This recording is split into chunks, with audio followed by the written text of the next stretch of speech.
তো মক্কায় সবচেয়ে বড় কুস্তিগিরের নাম ছিল রুকানা। কি নাম?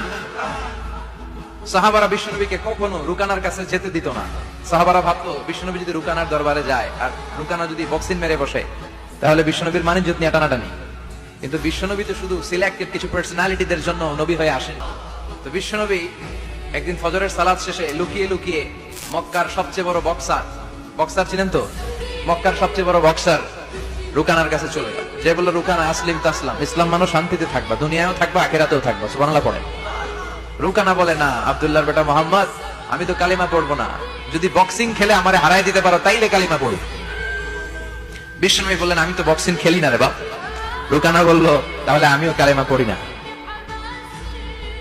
বিশ্বনবী রাজি হলেন। অবশেষে ভাবলেন, আমি বক্সিং খেললে একদিন যদি জাহান্নাম থেকে জান্নাতি হয়, বক্সিং খেললে সমস্যা করি। বিশ্বনবী রাজি হলেন। এবার বক্সিং খেলার পালা। রুকানা হাফ প্যান্ট পরে গায়ের মধ্যে জাইতুনের তেল মেখে এভাবে লাফাচ্ছে। আপনারা রেসলিং খেলা দেখছেন? তেল মেখে পজিশন নেয় মারার জন্য প্রতিপক্ষকে। তো বিশ্বনবী তার পজিশন নেয় না, বিশ্বনবী দাঁড়িয়ে আছে। রুকানা বলল, মোহাম্মদ আমি লাফাচ্ছি, তুমি লাফাও না কেন? তুমিও লাফাও। বিশ্বনবী বললেন, না আমি লাফাই না, কারণ আমি সেলাইবিহীন লুঙ্গি পরি। সেলাই ছাড়া লুঙ্গি পরে যদি কেউ লাফায় বাতাসে সতর খুলে যাওয়ার সম্ভাবনা আছে না নাই? কি লাজুক নবী ছিলেন, কেউ বিশ্বনবীর লজ্জাস্থান জীবনেও দেখে নাই। এবার মারামারির পালা। রুকানা বলে, মোহাম্মদ তুমি মারো। বিশ্বনবী বললেন, তুই মার, কারণ আমি মারলে ওই মায়ের হজম করার ক্ষমতা তোর নাই।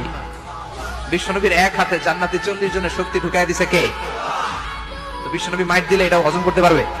কথা কর, পারবে না। এখন রুকানাও মারে না, বিশ্বনবীও মারে না, খেলাও শুরু হয় না। বিশ্বনবীও মারে না, রুকানাও মারে না, খেলাও শুরু হয় না। এখন রুকানা বলে, মোহাম্মদ তুমি মারো। বিশ্বনবী মারে নাই, কিন্তু বিশ্বনবী ওনার ডান হাত মোবারক